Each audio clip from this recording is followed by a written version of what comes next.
Halo Yutis, welcome to Podcaster, podcastnya para dokter. Nah, hari ini tuh sebuah kehormatan banget buat saya ya pribadi karena bisa. Alay.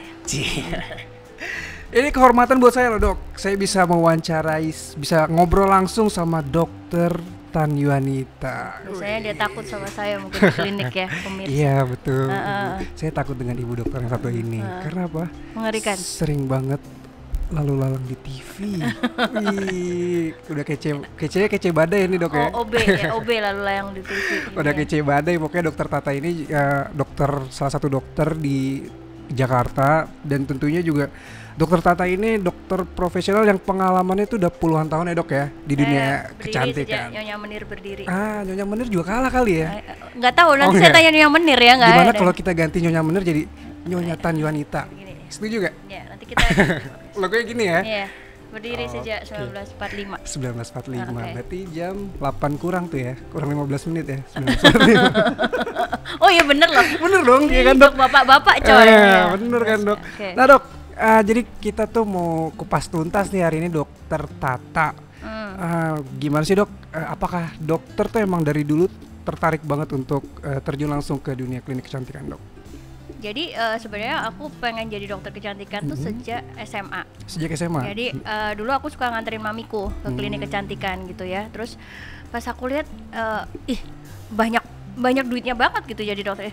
Matre sejak SMA sebenarnya. Enggak, tapi aku ngelihatnya memang kayaknya pada zaman itu ketahuan gua angkatan berapa. Masih belum marak gitu klinik kecantikan. Jadi kayaknya jadi dokter kecantikan tuh enak gitu. Jadi aku langsung nanya nih ke dokternya mamiku, bayangin aja anak SMA nodong sama dokternya. Masih SMA tuh ya? Iya, aku nanya langsung sama dokter mamiku, dokter sekolah di mana gitu. Oh, kirain saya pertanyaannya dokter kaya atau enggak? Iya, maunya nanya itu tapi takut diusir waktu itu ini. Oke. Terus lanjut dok. Terus nanya dokter sekolahnya di mana gitu. Terus dokternya jawab, kebetulan dokternya itu memang masih tetanggaan sama tante aku gitu. Jadi dokter sekolahnya di mana? Terus habis itu jadi aku wawancarain dia gitu waktu aku SMA. Terus habis itu aku bilang sama mami aku waktu di mobil kita pulang dari klinik itu, mami pokoknya aku mau sekolah kedokteran gitu. Aku mau jadi dokter kecantikan. Jadi itu udah mantap tuh ya. Dari SMA itu aku udah tahu aku pengen jadi dokter kecantikan. Dari SMA tuh bayangin dari SMA tuh udah punya mimpi jadi seorang dokter di klinik kecantikan gitu. Nah terus berarti dari SMA itu udah deh tuh masuk ke kuliah kedokteran berarti ya. Terpaksa karena pengen jadi dokter. Padahal nggak demen banget sama IPA, nggak demen banget. Oke dok, nah di luar sana kan tuh orang-orang udah tahu kalau dokter Tan Yuan itu tuh adalah salah satu seorang owner dari klinik Dermapro. Nah itu tuh bisa sampai pada tahap dokter mendirikan sebuah klinik tuh gimana dok ceritanya? Perjalanannya tuh, apakah di perjalanan dokter menjadi seorang dokter itu ada lika-likunya dok? Senang, sedih, atau ada pengalaman yang kayak aduh gila ya, gue kayak harus susah payah belajar nih, terus atau tiba-tiba nilai gue jelek gara-gara ya semacam kayak gitu dok? Oke. Jadi waktu aku mau bangun klinik tuh memang benar-benar pas aku merit kan aku pindah ke Jakarta nih, Yogi. Jadi nggak ada teman, nggak ada apa sama sekali gitu. Benar-benar kita mulai dari nol sampai milih lokasi sendiri, sampai milih spray sendiri ke pasar waktu. Terus karena nggak ada teman, nggak ada saudara kan, jadi benar-benar mulai dari nol dong pasien-pasiennya. Jadi kita tuh sampai nyebarin brosur ke rumah-rumah kayak gitu-gitu. Terus nyebarin brosur di mall kayak gitu. Zamannya sosial media belum ini? Nggak ada, 12 tahun yang lalu kan udah ya kan. Jadi benar-benar dari nol banget, dari satu lantai, dan omset kita waktu itu sebulan aja tuh setengah bulan lah ya, itu cuma 5 juta. Jadi mulainya benar-benar dari awal. Jadi kalau misalnya kita tanya gimana cara mendirikan klinik, ya aku udah mulai dari zaman yang kita nggak bisa ngapa-ngapain gitu loh, bener-bener dari mulut ke mulut ya gitu. Terus abis itu kalau orang sekarang kan buka klinik kecantikan tuh gampang banget, coba aja kalau bisa gitu, coba aja kalau nggak kan orang lihatnya kan enak-enaknya aja, tapi betul. kan kita mikir ya bahwa suka dukanya ya banyak sukanya pasti, tapi dukanya juga orang mesti tahu. Kayak sekarang kan aku pernah dikomplainin pasien sampai kan susu tuh sekarang kan ini ya, maksudnya isu mau ini dokternya lah kayak gitu tuh udah semua udah pernah dialami lah. Jadi memang kita jangan bilang enaknya aja gitu, tapi dari klinik kecantikan itu juga semuanya tuh kita harus secara istilahnya nggak bisa separuh-separuh sebenarnya Yogi. Jadi jangan mentang-mentang punya uang terus bikin klinik kecantikan tuh nggak segampang itu dok, ya. Jadi benar-benar dari segi kamu manajemennya juga harus bisa, terus di samping lu harus pinter manajemen, lu juga harus pinter, kamu sendiri harus punya skill gitu kan. Nggak mungkin kamu bisa manage dokter banyak kalau kamu sendiri nggak bisa handling pasien kan. Jadi kita juga harus rajin belajar kayak gitu-gitu. Jadi ilmu di kedokteran estetik tuh selalu baru. Jadi kayak handphone sebenarnya kan. Jadi berkembang berarti apa yang ada sekarang mungkin bulan depan udah nggak ini lagi. Jadi makanya kita tuh sebagai makanya kayak di urologi juga sama kayak di Dermapro juga kita tuh sangat terbuka sama ilmu-ilmu baru ya. Jadi biar pasien-pasien tuh juga ngerasanya tuh kita tuh nggak kalah dari luar negeri gitu. Jadi buka klinik kecantikan tuh yang pertama memang benar-benar harus tahu dari dasarnya kamu ini siapa. Terus harus jago dari marketingnya juga, skill kamu juga harus jago. Yang ketiga harus tahan mental Yogi. Jadi jangan ini enak-enaknya aja, banyak banget dukanya juga banyak banget gitu. Tapi ya udah, itu merupakan suatu pembelajaran sih ya, karena yang bikin sampai ke titik ini juga nggak gampang pasti. Dan dokter-dokter histologi yang lain juga udah ngalamin itu gitu. Jadi kita sampai pada titik seperti ini juga bertahun-tahun kita bisa belajarnya. Tapi mungkin ada beberapa faktor juga kali dok ya kan, kalau dokter istilahnya ada 12 tahun yang lalu di mana era sosial media pada saat itu tidak terlalu booming seperti sekarang kan. Nah, sekarang mungkin adalah salah satu faktor pendukung ketika klinik kecantikan berkembang atau itu ya itu dia, sosial media itu sangat membantu gitu.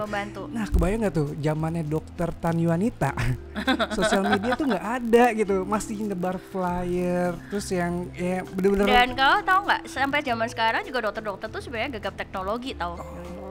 Jadi banyak banget teman-teman kita tuh kalau misalnya kita lagi kayak seminar gitu ya, itu nggak jangan bayangin kayak histologi misalnya udah punya tim kreatif lah, tim marketingnya nggak ada. Bener-bener mereka tuh semuanya ngurus sendiri karena kan memang di kedokteran sendiri kan dia nggak diajarin ya cara kayak gitu. Jadi ya udah kita manage. Kita kebayang nggak sih kalau misalnya kita mau bikin satu fit aja kan harus ada desain ininya, grafisnya, itu benar-benar masa kita dokter suruh ini sendiri. Banyak banget teman-teman dokter yang masih kayak begitu. Jadi desain sendiri, pasang sendiri di Instagram, balasin sendiri kayak gitu, masih ngurusin manajemen klinik juga gitu. Jadi memang harus kita jadi dokter juga memang pelajarannya setelah ini adalah dokter juga harus terbuka terhadap semua, kayak tadi kamu bilang bahwa sosmed itu tuh membantu sekali gitu kan. Jadi nggak bisa kita pattern sama lama bahwa dari mulut ke mulut, terus habis itu juga kayak siapa sih yang masih nyebarin flyer ya. Sekarang juga kalau masuk gini aja udah pakai ini kan old school banget lah ya, flyer kayak gitu. Aku juga belajar banget kalau sekarang tuh memang kita harus rajin-rajin inin sosmed. Buat aku sih sebenarnya males ya belajar kayak gitu-gitu, tapi kan buat kita ngikutin arus kan nggak harus mau nggak mau, suka nggak suka ya harus belajar gitu. Jadi dokter-dokter juga nggak bisa cuman dari segi manajemen sama skill itu ketambahan satu lagi sekarang, harus milenial juga gitu. Iya, harus ngikutin perkembangan zaman juga, apa yang zaman mau kita harus bisa kasih sediakan juga dok, ikutin gitu. Nah, ini sebenarnya pertanyaan menarik nih ya kan, kalau yang aku lihat tadi dokter sempat statement kalau buat klinik itu tidak mudah dan tidak gampang ya, ya jangan ngambil enaknya aja gitu. Nah, pertanyaan aku tuh kenapa dokter tiba-tiba ikut join di klinik histologi? Di klinik histologi, kenapa ikut join? Kasihan saya. Enggak. Jadi gini ya Yogi, kita kerja itu kan juga nggak semata-mata buat materi ya. Kalau aku sih kerja juga yang penting tuh happy gitu. Ya, aku tuh paling nggak suka kalau kerja itu biarpun menghasilkan banyak uang tuh tapi aku nggak happy, aku nggak mau gitu. Kita ngejar sampai berapa sih gitu, kamu makan juga berapa piring sih sehari gitu. Tapi kan kita di hidup itu ada happy-nya, harus kita ngejar happy kan ya. Uang, kalau kamu ada banyak uang tapi nggak happy juga, kamu nggak akan ini sampai kapanpun kamu juga akan menderita aja. Betul. Gitu. Jadi atau aku mau buka histologi tuh kita kan memang berasal dari klinik yang lama ya. Dan kemudian ada yang di dalam situ yang kita nggak cocok gitu. Jadi rasanya bukan menderita ya, rasanya juga jadi kerja itu nggak happy.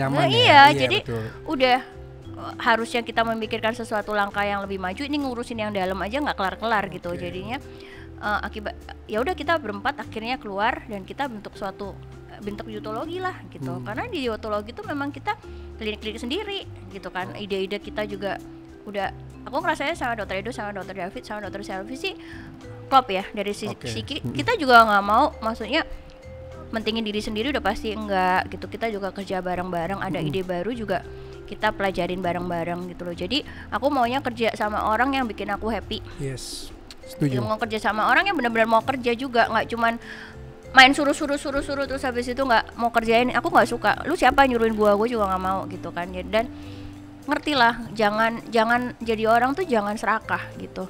Jadi kalau sekarang itu karma tuh datangnya pakai JNE kilat gitu.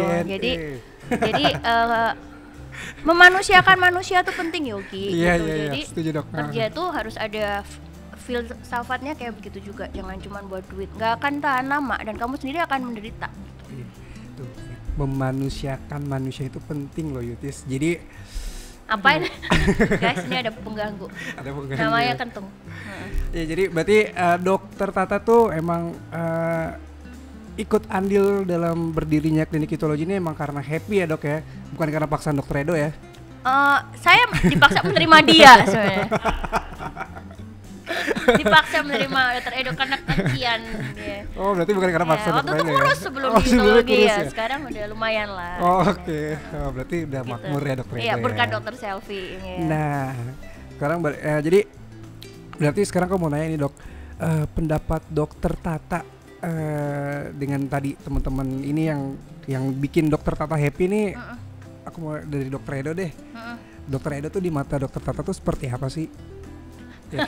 Ini terserah dokter ya. Dokter mau kasih tahu yang baik atau buruknya tuh nggak apa-apa. Kalau kamu nanya kita aku soal bebas. Dokter Edo, tolong kamu syutingnya ke Dokter Edo karena dia pasti nangis, bukan aku yang nangis gitu ya. Dokter Edo itu orangnya, dia sih orangnya lumayan kayak Dokter David bilang dia antik ya, lumayan antik ya? Sebenarnya. Setuju. Dia nggak akan mau mikirin yang bukan kerjanya dia, gitu ya. Jadi nggak mau kepo dan nggak mau ambil pusing gitu. Jadi dia cuma mikirin apa yang jadi ini ya dia aja gitu. Sometimes kalau di depan kita kan dia konyol banget gitu betul. Ya. Tapi kalau misalnya saya rada amazed juga ketika kita mulai suatu pekerjaan yang serius gitu ya. Dia benar-benar bisa serius dan sangat bisa diandalkan gitu. Jadi mungkin buat saya karena dulu kita nggak sering kerja bareng ya gitu. Jadi meeting juga paling 3 bulan sekali gitu. Jadi saya nggak terlalu ngeliatin dia hariannya seperti apa gitu. Betul. Tapi saya lihat sendiri satu project yang dikerjakan sama Dokter Edo, dia akan kerjakan itu sampai benar-benar berhasil. Di balik seorang Edo yang seperti itu, dia ada sisi perfeksionisnya yang mungkin hampir sama kayak saya juga gitu. Oh justru itu yang ngebantu sisi perfeksionisnya akhirnya memperlihatkan detail-detail dan sisi konyolnya bikin orang kasihan. Jadi apa ini ya gitu. Konyol itu kasihan. Konyol itu bukannya bikin seneng ya? Kayak ini contohnya ya, Dokter Edo tuh kan masih ini ya jomblowers ya. Jadi kalau misalnya ini, enggak sekarang udah aja nggak jomblo ya.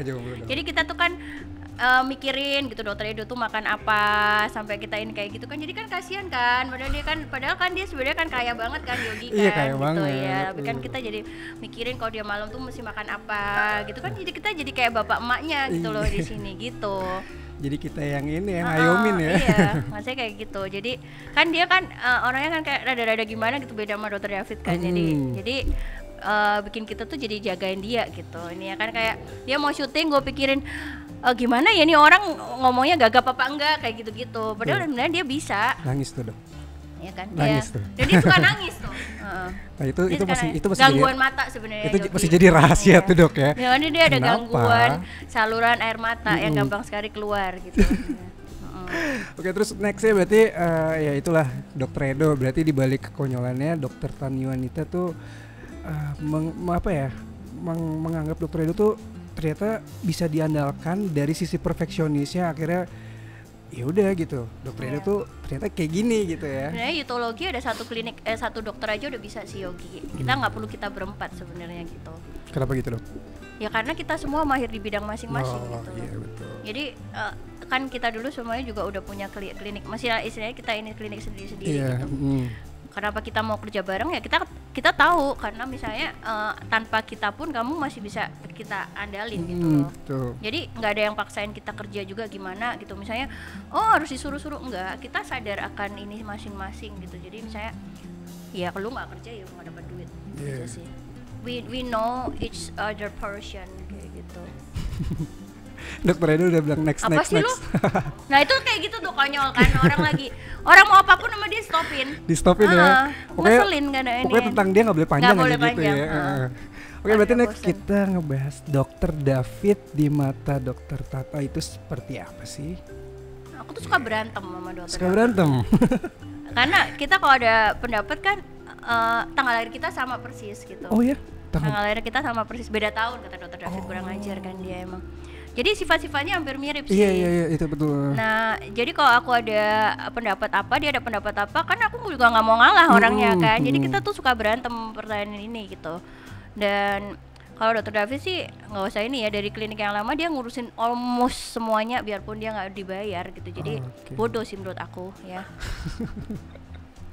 Tapi ya udah kualitasnya seperti itu. Makanya aku bilang kita kalau dokter David sih sangat mungkin dia perfeksionis dan ini ya detail banget. Dia ya. jago dalam segala hal tuh dok. Iya, jago dalam segala hal Dia gitu. bisa ngebor. Iya. Bisa tahu. Jadi kalau dia cewek dia akan dinikahin oleh dokter Edo. Oh bisa Iya, jadi. tapi dokter dok. Davidnya nggak mau Nggak sama mau. dokter Edo. Iya. Iya betul Dia bisa udah jadi. bilang kalau dia dok. cewek dia akan dinikahin sama dokter Edo, tapi Iya. masalahnya dokter Davidnya nggak mau sama dokter Edo. Mungkin karakter dokter David ada yang bisa bikin dokter Edo tuh iya, tipe gue nih kayak kalau ceweknya kali gitu kali ya. Tapi gimana dokter David? Jijik.